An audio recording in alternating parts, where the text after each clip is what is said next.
咁樣呢度咧就想同各位街坊咧傾下嘅就係呢幾日過節咧，其實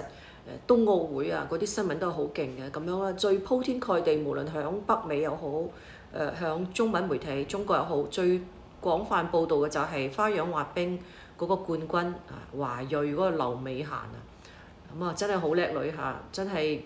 佢個冰上舞蹈嗰個表演係無懈可擊，係完美嘅。咁劉美嫻同谷愛凌一樣都係華裔啦，咁樣就響美國再而家好紅啊！咁劉美嫻攞冠軍，咁谷愛凌都攞咗一個獎牌。咁我就想講嘅就係話咧，我唔會話去用有色眼鏡話人哋啊點樣即係貪錢唔貪錢呢咁嘅嘢。我覺得咧花樣滑冰選手啊、女選手啊、男選手啊，佢哋嗰個黃金期非常之短嘅。你而家再睇下，即係關詠珊啊 Michelle Kwan， 我哋廣東人嚟啦。佢嗰陣時攞咗好多屆冠軍啊，嗰啲奧運啊、世錦賽。咁你而家有冇見到關詠珊？所以咧，滑冰嗰啲冰上運動嗰啲選手啊、女選手一定要趁住自己紅嘅時候嚇，劉美嫻又好，谷愛凌又好，即係多為自己啊個事業打算咯，多接受一啲。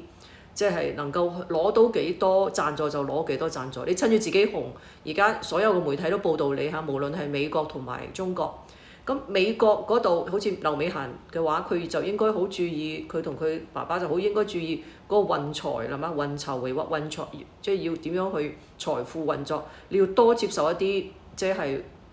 係贊助咯，無論贊助係美國或者係中國。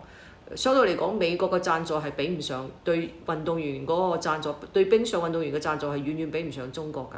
所以咧，劉美嫻佢即係嗰個又紅幾年咧，今年紅咗，明年仲紅唔紅咧？所以呢啲嘢都係即係要揸緊時機，要多揾啲贊助商，多揾即係多去為啲即係要即係代言又好啊，點樣都好啦。即係所以我覺得因為其實你喺外國運動啊，成功與否完全都係自己，成敗都係自己嘅事情，連教練都係自己請嘅，你明嘛？咁樣你而家你成功咗，個個都喺度談論你，你就多接受一啲廣告商嘅贊助，多揾啲錢。當你即係成為昔日黃花嘅時候，就冇呢個機會㗎啦。所以劉美嫻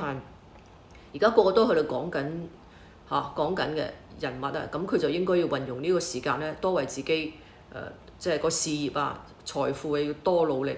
多揾一啲贊助商啦，無論係邊度嘅，所以其實都係好現實嘅。你過咗呢個村就冇呢個廟㗎啦，所以